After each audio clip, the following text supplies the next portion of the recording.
औज़ुबिल्लाहिमिनश्शैतानिर्रजीम बिस्मिल्लाहिर्रहमानिर्रहीम अस्सलाम वालेकुम dear students, hope all of you will be fine inshallah ta'ala. Dear students, in a life where headphones wires keep twisting together, is it a coincidence that 97,000 kilometer long blood vessels in human body never get tangled? So, which of the favor of your Lord would you deny? In Quran 55:13, always remember and never forget to say Alhamdulillah for everything Allah has blessed us with. Alhamdulillah for everything I had, and Alhamdulillah for everything I will have. Let's start our today's lecture with a translation of chapter number 10. The remaining part of chapter number 10, a mild attack of locusts. All the crops finished, nothing left, he said. तमाम फसलें ख़त्म हो गई हैं, कुछ बाकी नहीं रहा, उसने कहा. But the gongs were still beating, the men still shouting, and Margaret asked, "Why do you go on with it then?" लेकिन घंटे तो अब भी पीटे जा रहे थे और लोग अब भी शोर मचा रहे थे, और मार्गरेट ने पूछा, फिर तुम ये सब कुछ क्यों किए जा रहे हो? The main swarm isn't settling. जो बड़ा लश्कर है वो नहीं उतर रहा. ठीक है. They are heavy with eggs, वो अंडों से भरे हुए हैं. They are looking for a place to settle and lay, वो एक जना उतरने के लिए और अंडे देने के लिए जगह की तलाश में है. If we can stop the main bodies settling on our farm, that's everything. और अगर हम बड़े हिस्से को अपने फार्म्स पर या खेतों पर उतरने से रोक सकते हैं तो यही सब कुछ है. If they get a chance to lay their eggs, we are going to have everything eaten flat with hoppers later on. और अगर उन्हें अंडे देने का मौका मिल गया तो फिर बाद में छोटी छोटी टिड्डियाँ हमारी हर चीज़ खाकर सफाया कर देंगी. He picked a stray locust off his shirt and split down with his thumbnail. It was clotted inside with eggs. उसने अपनी कमीज़ से एक इधर उधर फिरती हुई आवारा टिड्डी पकड़ी और अपने अंगूठे के नाखून से उसे फाड़ दिया. ये अंदर से अंडों से भरी हुई थी. ठीक है. Imagine that multiplied by millions, और तसव्वुर करो कि ये लाखों गुना हो जाएंगे. You ever seen a hopper swarm on the march, क्या तुमने कभी छोटी टिड्डियों के लश्कर को चलते हुए देखा है? वेल यू आर लकी, ठीक है, तुम खुशकिस्मत हो. हॉपर्स कहते हैं बच्चों छोटी टिड्डियाँ. स्ट्रे कहते हैं भटकी हुई, इधर उधर अलहदा हुई हुई. स्प्लिट कहते हैं फाड़ कर दो हिस्सों में कर देना. क्लॉटेड कहते हैं भरी हुई. Is it very bad? Asked Margaret fearfully, and the old man said emphatically, we are finished. क्या ये बहुत बुरा हुआ है? मार्गरेट ने खौफजदा होकर पूछा, और बूढ़े आदमी ने ज़ोर देकर कहा कि हम ख़त्म हो चुके हैं. This swarm may pass over, but once they have started, they will be coming down from the north, now one after another. ये लश्कर हो सकता है कि गुज़र जाए, लेकिन एक दफ़ा ये शुरू हो गए तो ये शुमाल की जानिब से एक के बाद दूसरे आते चले जाएंगे. And then there are the hoppers. It might go on for 2 or 3 years. और फिर छोटी टिड्डियाँ यानी उनके बच्चे होंगे और ये 2 से 3 साल तक चल सकते हैं. For the Lord's sake, said Margaret angrily, still half crying, what's here is bad enough, isn't it? खुदा के लिए, मार्गरेट ने गुस्से के आलम में भी चीखते हुए कहा किसी हद तक कि ये जो भी है बहुत बुरा है. क्या ये बुरा नहीं है? For although the evening air was no longer black and thick, but a clear blue with a pattern of insects whizzing this way and that across it, everything else, trees, buildings, bushes, earth, was gone under the moving brown masses. अगर जब शाम की फ़िज़ा जो है वो इतनी तारीक और अबर आलूद नहीं थी टिड्डियों की वजह से, बल्कि बहुत साफ़ और नीली हो गई थी, हशरात के नमूने इस तरफ और उसके आर पार सनसनाहट पैदा करते फिर रहे थे। बाकी हर चीज़, दरख्त, इमारतें, झाड़ियाँ, ज़मीन हरकत करते हुए भूरे लश्कर के नीचे आ गई थी। थिक कहते हैं बच्चों अबर आलूद, और वेजिंग कहते हैं सनसनाहट की आवाज़, और मैसेज होता है आम लोग, common people. But Margaret preferred not even to think of them. After the midday meal, the men went off to the lands. और लेकिन मार्गरेट ने उनके मुताबिक सोचने की भी कोशिश ना की, और दोपहर के खाने के बाद जो आदमी थे वो ज़मीनों पे चले गए। ठीक है, एवरीथिंग वॉज टू बी रीप्लांटेड, हर चीज़ अब दोबारा नए सिरे से उगानी थी। And with a bit of luck another swarm would not come travelling down just this way, और खुशकिस्मती से दूसरा लश्कर सफ़र करता हुआ इस तरफ नहीं आएगा। But they hoped it would rain very soon to spring some new grass, because the cattle would die otherwise. There was not a blade of grass left on the farm. लेकिन उनको उम्मीद थी कि कुछ नई घास उगाने के लिए जल्द बारिश हो जाएगी, क्योंकि बसूरत दीगर यानी दूसरी सूरत में जो मवेशी हैं वो मर जाएंगे, क्योंकि फार्म पर घास का एक तिनका भी नहीं रहा था। And as for Margaret, she was trying to get used to the idea of 3 or 4 years of locust. और जहाँ तक मार्गरेट का ताल्लुक था तो वो 3-4 साल के लिए टिड्डी दल के तसव्वुर से अपने आप को आदी बनाने की कोशिश कर रही थी। Locust were going to be like bad weather from now on, always imminent. और अब के बाद टिड्डी दल हमेशा बुरे मौसम की तरह सर पर मंडलाते रहने वाले थे। She felt like a survivor after war. If this devastated and mangled countryside was not ruin, well, what then was ruin? और उसने जंग के बाद जिंदा बच जाने वाले की तरह महसूस किया। अगर ये आफत ज़दा और बदहैयत देहाती इलाका तबाह हाल नहीं था तो फिर तबाह हाली और क्या होती है। But the men ate their supper with good appetites. लेकिन आदमियों ने रात का खाना पूरी भूख से खाया। It could have been worse was what they said. It could be much worse.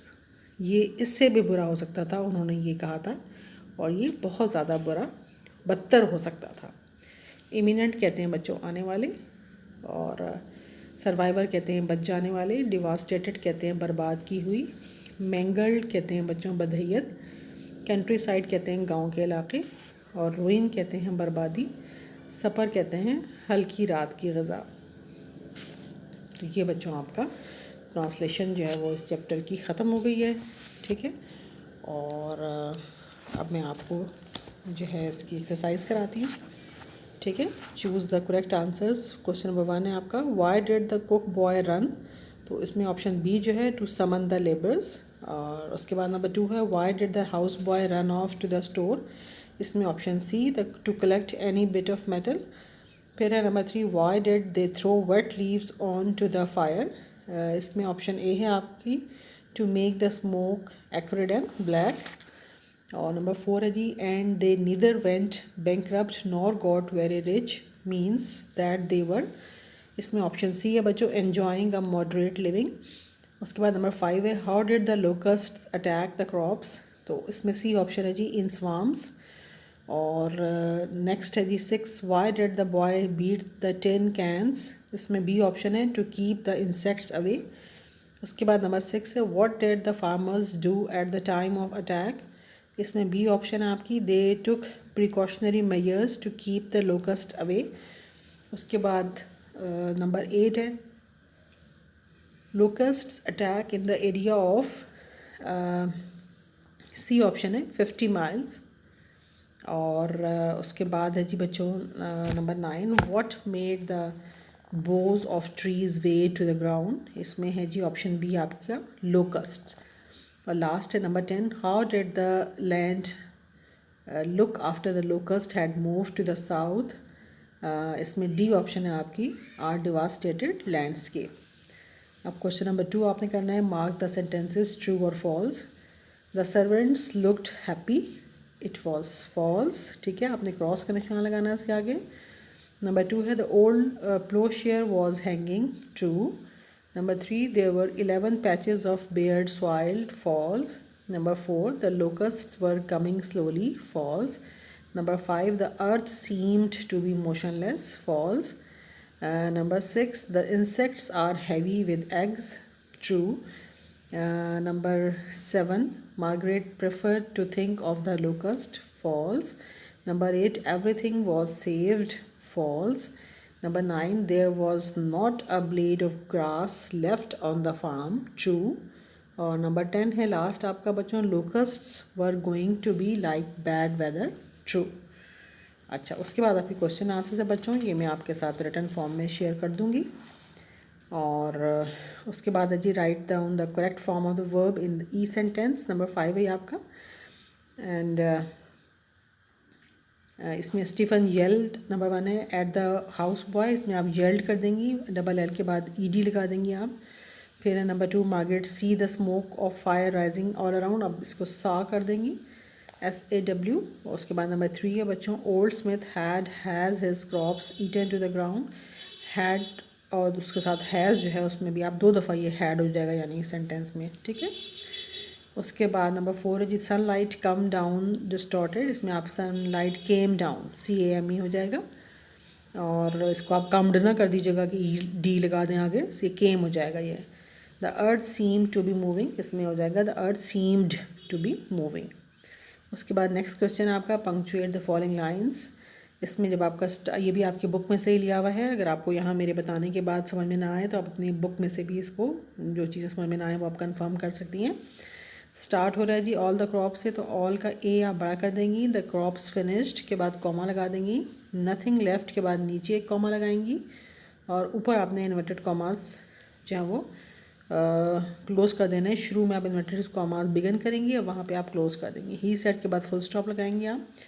उसके फुल स्टॉप के बाद बट जो लिखा हुआ है उसको बी आप बड़ा कर देंगी। But the gongs were still beating, the man still shouting, and Margaret का एम आप बड़ा करेंगी because it is proper noun. और आस्ट के बाद कॉमा आएगा। Why do you go on with it then के बाद आप मार्क ऑफ इंटरोगेशन लगाएंगी और आपका जो है वो ये पंक्चुएशन ख़त्म हो जाएगी। फिर है बच्चों number 7, fill in the blanks by using the preposition given in bracket at, on और ऑफ। नंबर 1 है जी, they could see the labourers pointing dash the hills, at the hills. Every farmer hoped the locust would go dash to the next, on. Number 3 है, the main swarm showed dash dense black cloud, showed at, ठीक है। Number 4 है जी, those beggars can eat every leaf dash the farm, on the farm. 5 है जी, a tree down the slope bend off the ground, OFF, off the ground. तो ये बच्चों आपका जो है वो आपका लास्ट एक्सरसाइज का क्वेश्चन था। ये नंबर 8 भी आपने नहीं करना और नंबर 4 भी नहीं करना। और जो नंबर 3 है वो 10 क्वेश्चन आंसर वो मैं आपको रिटर्न फॉर्म में आपके साथ शेयर कर दूँगी, ठीक है। तो ये आपका चैप्टर नंबर 10 भी आज ख़त्म हो गया है। इसके बाद आपने करने हैं पेयर ऑफ वर्ड्स अपने, जो कि आपके आज के हैं 98, 99 और 100।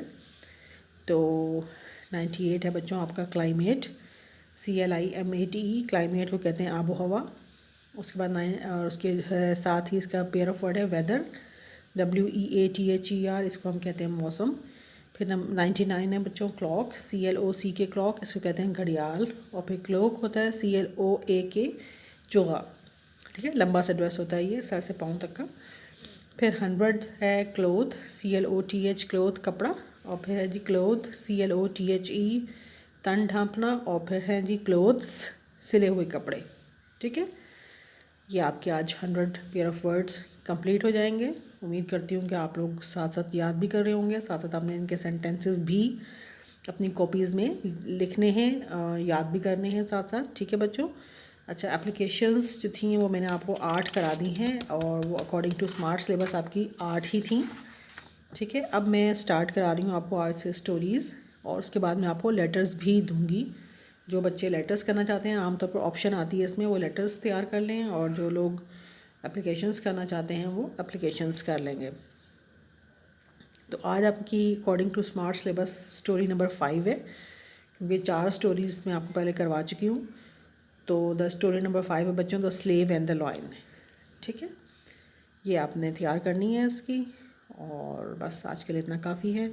इस सब को ध्यान से सुनिएगा, याद कीजिएगा और अपनी कॉपीज़ में आपने रिटन फॉर्म में करना है। और ट्रांसलेशन जो आपने करनी है इसकी वो लास्ट पैराग्राफ आप करेंगी। But Margaret preferred not even to think of them से लेके लास्ट लाइन तक आपने जो है वो लास्ट जो है वो कौन सी है, it could have been worse was what they said, it could be much worse, यहाँ तक आपने ट्रांसलेशन अपनी कॉपीज़ के अंदर करनी है। ठीक है बच्चों, तो आज के लिए इतना काफ़ी है। अपना ध्यान से सारा कुछ सुनिएगा और अपनी कॉपीज़ में रिटन वर्क कीजिएगा। आपसे मुलाकात होगी अगले लेक्चर में। अपना ख्याल रखिएगा। अल्लाह हाफ़िज़।